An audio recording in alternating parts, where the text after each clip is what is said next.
Can you rank multiple keywords within a short period in today's SEO landscape? Behold the new search engine landscape.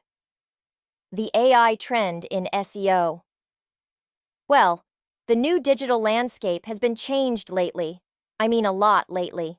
Here's an excerpt from entrepreneur.com. Artificial intelligence is no longer the stuff of science fiction.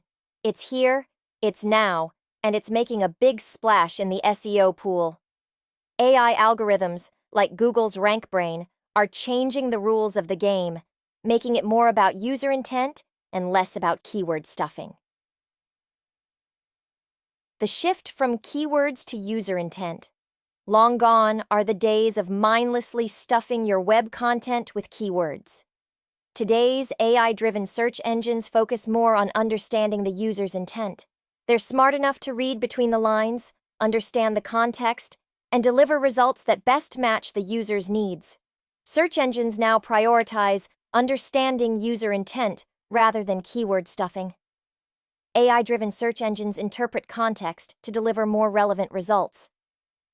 Here's the good news. Ranking a dozen keywords in Google within 6 months is definitely possible, but it depends on several factors. The competition for those keywords, the current state of your website's SEO, and the level of effort you put into optimizing for those keywords will all play a role in how quickly you see results. Building quality backlinks, I mean tailor-fitted, yet appearing naturally helpful, from reputable sources can boost your website's ranking. Consistency is key when it comes to SEO, so make sure to regularly create high-quality, relevant content that incorporates your target keywords. We know you are tired of not seeing your website on the first page of search results, and SEO efforts without results are just as frustrating. Watch more of our videos and learn the new ways and techniques in ranking your websites in Google. Don't forget to like and subscribe.